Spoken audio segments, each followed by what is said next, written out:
Greetings, greetings. Welcome back to the Healthy Sales Chick Show. I am so happy that you're here with us. As my friend Paula Fellingham, the founder of Win-Win Women, always says, we welcome you with open arms and open hearts. I'm Nancy White, your host of this show, and I have a question for you. Are your body cells happy and healthy from head to toe? Maybe they might just need a little bit of refreshing and makeover. Here, we love to talk about our healthy mind, body, and spirit. And we need to nourish all three every day, or one of those areas are going to start squawking at us. Our discussions are always going to include attributes, tips, or suggestions for acquiring and maintaining, there's that word, the hard word, maintaining a healthy mind, body, and spirit. But you know what? Healthy living always starts in this big computer between our ears. It is amazing how we have to think about it sometimes a little bit too long before we start taking action. But today I'm so excited. We have a special guest, Leanne Bonnell, to get to know and learn from. And our topic is, are you on the road to burnout? And I told her, I said, we're going to bring our fire extinguisher because we're going to talk about how to avoid burnout and also some ways to know that there's some signs. But the definition of physical burnout is that mental or confusion caused by overwork and stress. Overwork or stress. So we're going to talk more about that with Leanne. And we're also going to talk about who, what, where, why, and what to do about burnout. In this day and time, it is a very real problem that a lot of people are going through and combating. But Leanne, we're so glad you're here. Welcome. I'm so glad to be here. Thank you for having me. I want to share you just a little bit about this amazing woman. So Leanne, she is on a mission to deliver breakthroughs to professionals providing results-oriented coaching and accountability for men and women. And for over 20 years, Leanne, or 20 years ago, she started her career in the manufacturing industry as an engineer for General Motors. I wonder if she got a free car. Her coaching is found on the life coaching principles to help, again, professionals analyze, and professionals love to analyze, why they live in constant chaos and frustration. And over the last several years, Leanne has helped over hundreds of professionals move into that, I love it, I think she created these words, desirability and deservability for their lives through her amazing program called Grit and Grace. So Leanne, just out of curiosity, being an engineer for GM for all those years, what led you into this very needed endeavor, preventing and resolving burnout? Well, it's kind of a long story, but I will make it short. I was suffering from burnout and didn't really know it until I got away from it. And I'll explain. My husband and I met and got married in Spartanburg, South Carolina. And we got an opportunity to move up to Richmond. I did not want to go. I wanted to stay and be where I was, but we came up here and I quickly transitioned to my own business from being an engineer. And it was amazing and frustrating. And I just kept feeling these symptoms of, I felt like somebody had taken a wool blanket in the summertime and threw it over me. A wet wool blanket. Smothering. Yes, I felt smothered. So I ran my business and very successfully. And then when 2020 happened, I said, I want something different. And my husband suggested, you should coach people. You're really good at it. And you really have a good foundation. And I said, okay. So I went and I got certified. And in 2021, I opened the doors to my own coaching business. And I would say that most engineers are not very heartfelt. I would say that's true for me too, but I love working with those who are sent to me to heal and to feel better and to love the life that they desire. So it was a long road. It was a windy road, but it was a fun road. Well, that is amazing. So have you found that coaching engineers are a little challenging because sometimes they're a type A personality and they don't, it takes a little bit of time for them to open up? Yeah, absolutely. In addition to being type A, we have a superhero complex.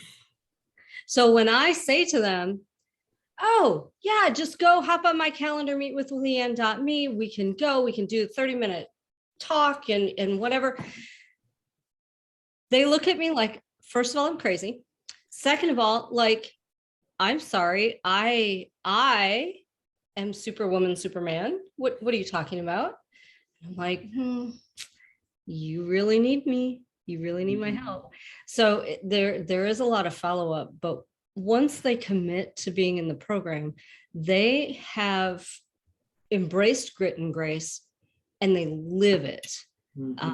And it helps pull them out of that chaos and frustration that they feel on a day-to-day basis, be it just overwhelmed at work or overwhelmed with home or both. Yeah.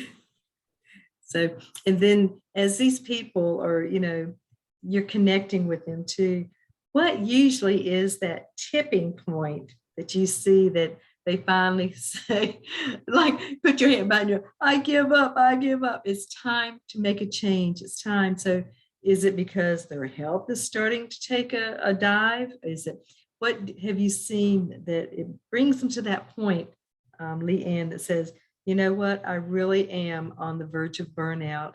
And I've heard, you and I both have heard, everybody works the first half of their life just as hard as they can to make money, and then they spend the last half of their life trying to stay healthy to be able to live long enough to enjoy. So what do you see, or what have you seen those signs?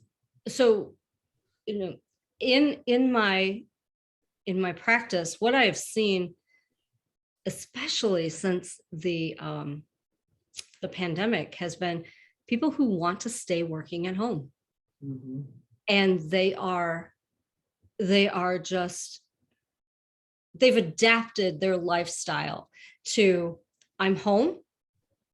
The kids may still go to daycare, they still have their things, but they're home and they want to remain home. I had a client recently, she said, they're making us come back to work 2 weeks before school starts. And I'm like, well, what are you going to do about it? And she said, she just looked at me and she kind of got these narrow eyes. And I thought, uh-oh, this is bad.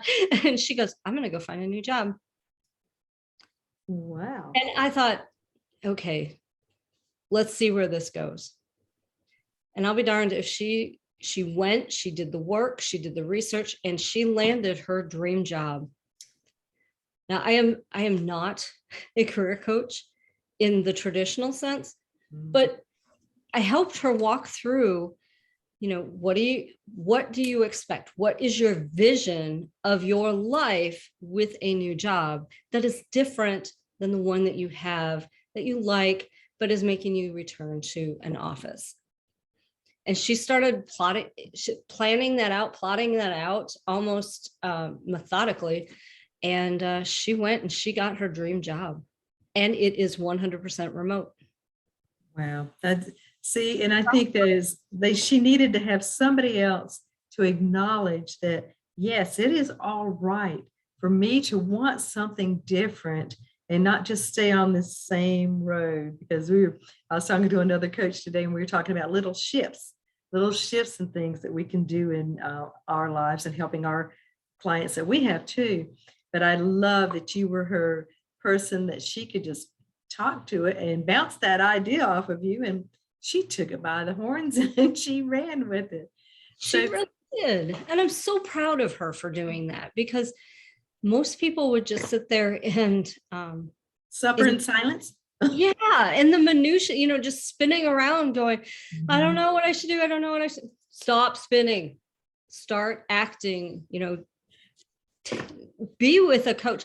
Go and talk to somebody for a couple of minutes to get your mind straight. So, overall, what are some signs that you have seen that burnout is, ahead, or, there may even be in, a burnout situation? But what are some things for people to watch for? And because just like I said, when you're in it day in and day out, it's like that old thing where the frog is in the pot and they just turn up the heat more and more and more, and all of a sudden you didn't realize it. Right. So what are some signs and some things that you would like to share that people should really just be aware of? Chronic tiredness is one. And I don't mean like a poor night of sleep. I mean, this is going on and going on and going on. And the chronic tiredness also could be, it could go one or two ways. When the alarm goes off, you either sleep through it or you're up before it. So you have that never restful feeling. Also, if the person that you're working with or you notice that you're short tempered, and you aren't normally, you're normally pretty pleasant, but people come in and they're like, here, can you do this for me? And they just bite your head off and they bark you out their office. That is a sign that someone needs some Chill pill. yeah. But telling them to take a chill pill is really not really good, because they in my case especially, I had all these emotions and I didn't know where they came from and I couldn't control them. I thought it was because I was just being hormonal and wanted to have a baby because I was at that age. Mm-hmm. But in reality, I loved what I did. I loved the people I worked with. I hated the politics. And so the politics ran me out of, well, it didn't really run me out. It made me not want to be there. Mm-hmm. So, there's subtle personality changes. You will notice that people who are really outgoing and really excited to go, hang out with friends or whatever, they suddenly disappear. Those are people who are probably suffering with a little bit of burnout. Yeah, and they just have to back away sometimes, and and life happens to all of us, and but when you're looking at it too, it's not just a one incident. You're looking at it as the lifestyle that they're living, and it's taking them down a notch to where they are not, like you said, did not enjoy being around in that atmosphere. So, and you are really great because you love talking about the big why. And so share with us a little bit about, the why. The why.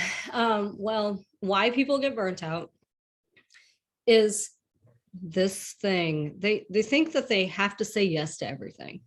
Somewhere along the line, we were told that we were not team players unless we absolutely said yes to every single thing that comes our way. And that, my friends, leads to overwork, overwhelm, overstress, and burnout. Because at some point, there needs to be balance. If you are looking to go to your child's dance recital, for example, and somebody walks in and says, I need you to do this project, it's due tomorrow. You gotta kind of figure out where your priorities live. And if your priority is with your child, then the answer has to be no. Mm-hmm. And that is a boundary. And the unfortunate thing with burnout is that people's boundaries get run over because of a last minute project. And I don't know how many of your viewers have had that last minute project run into their office. You work until 9 o'clock to get this stupid thing done. And then because it's due the next day at 9 a.m. Everybody's got to have this information.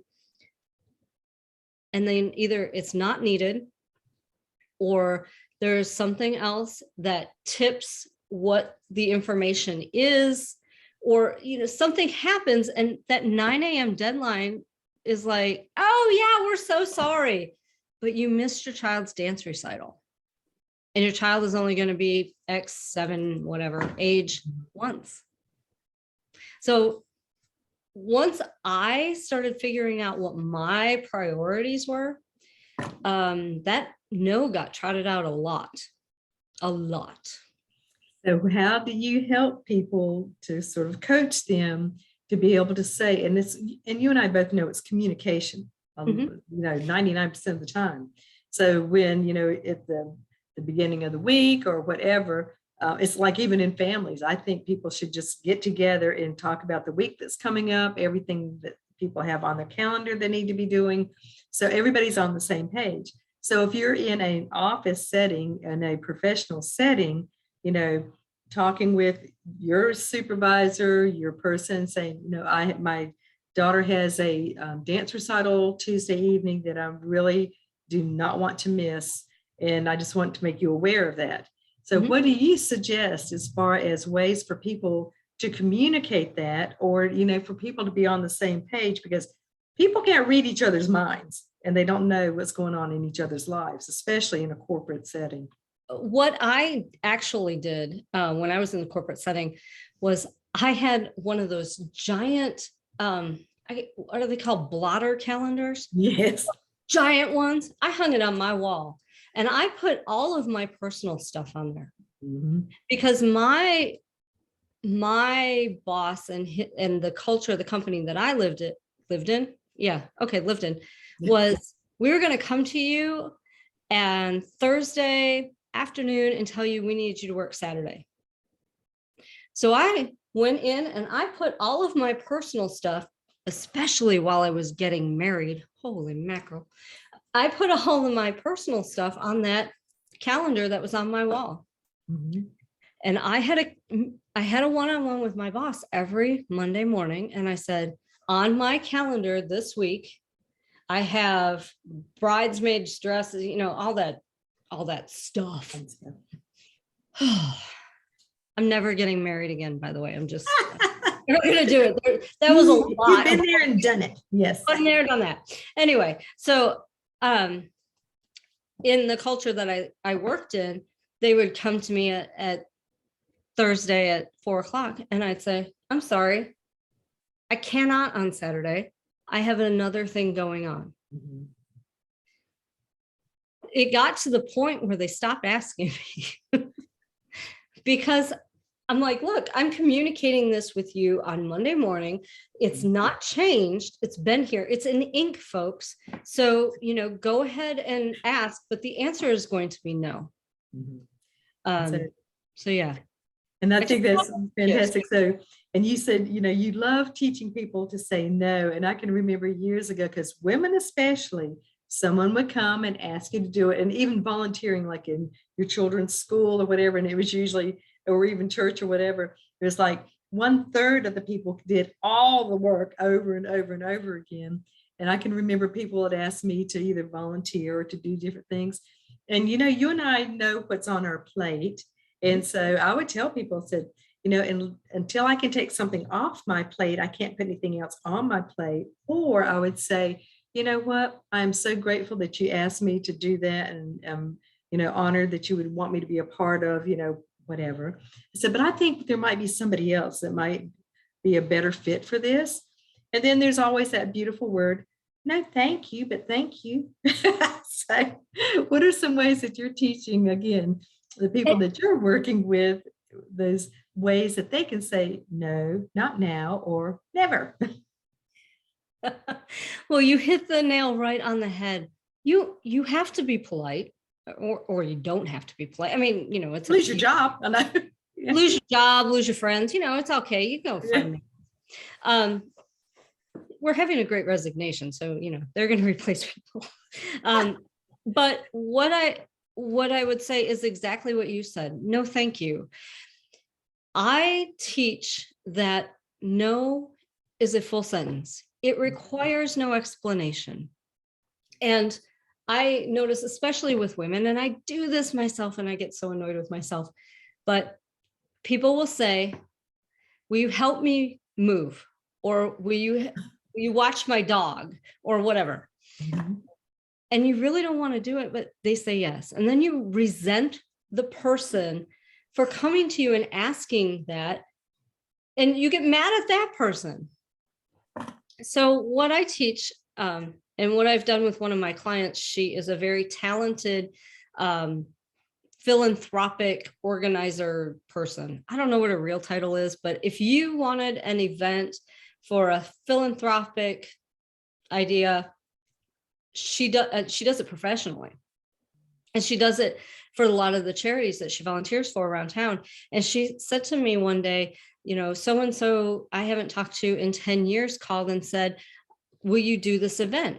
And she said, I just don't have time. I don't want to do it. And I let her get all that out. And I asked her, what is the worst thing that could happen if you say no? She ran through the scenario and I said, what's the best thing that can happen? She ran through the scenario. I said, so what are you going to do?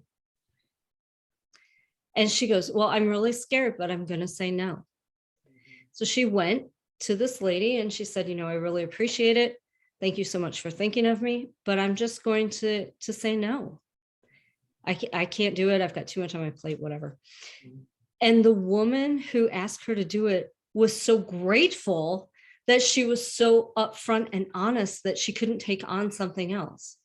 And she asked for, who else can do this? Where should I look? And my client helped her find somebody by giving her a list of names, but that was it. She backed off.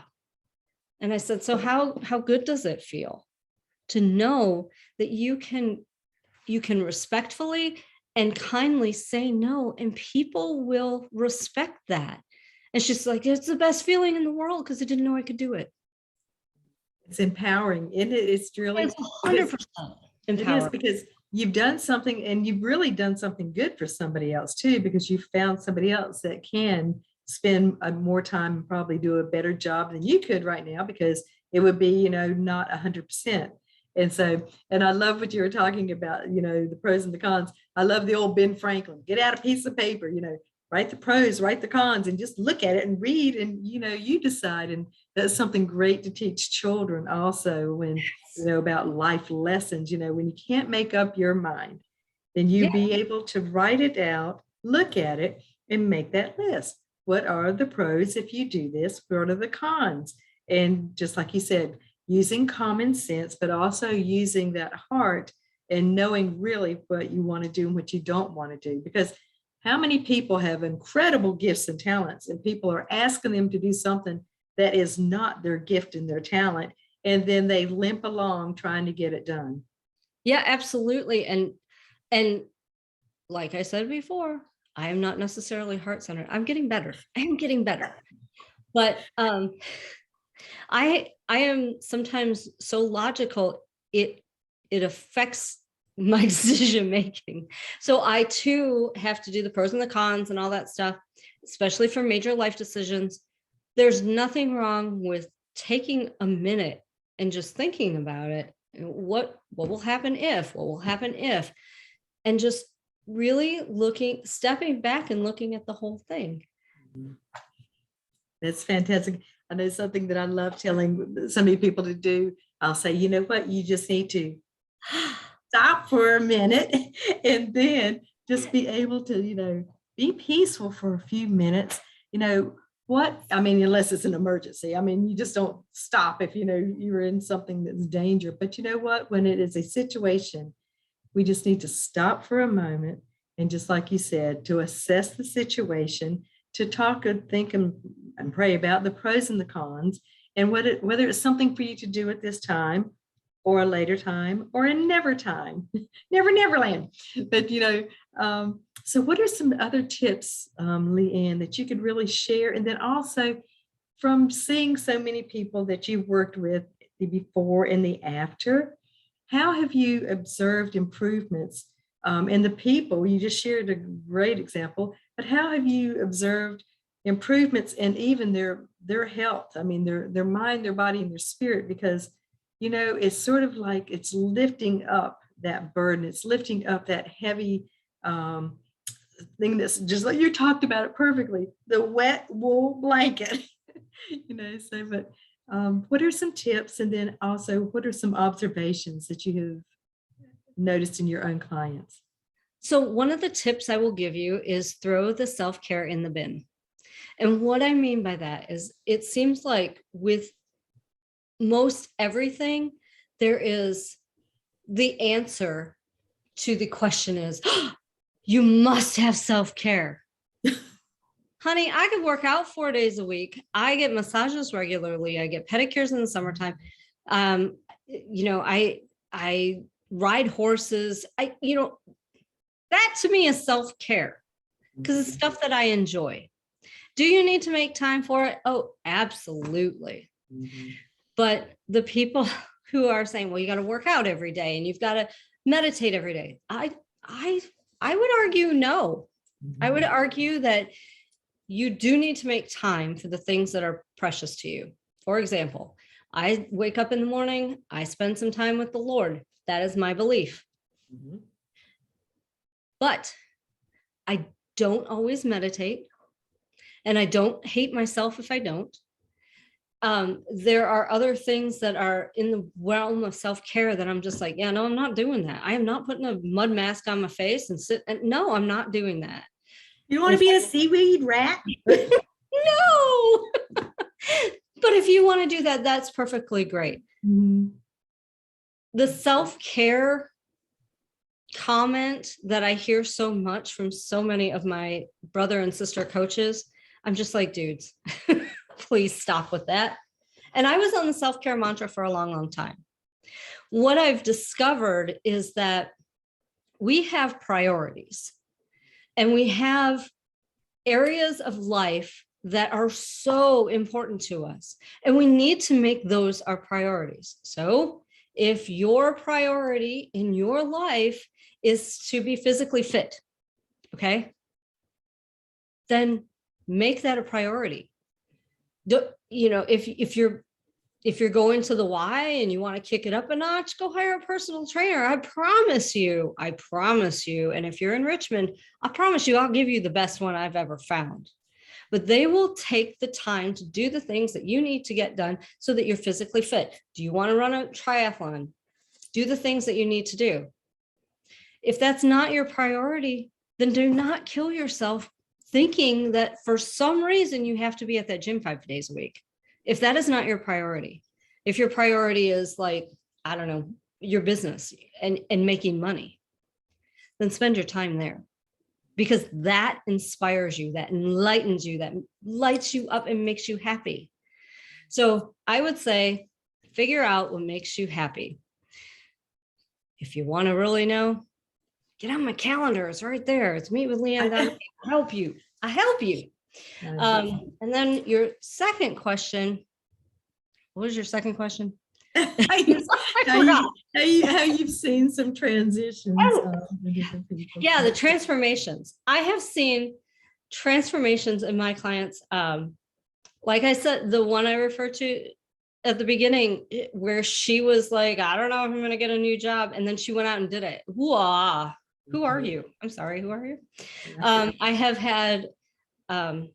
had a woman who was so in her shell. She had a husband who was not exactly nice to her and all this. So she had built a pretty thick shell around her. And she so wonderfully came out of it through my group coaching program.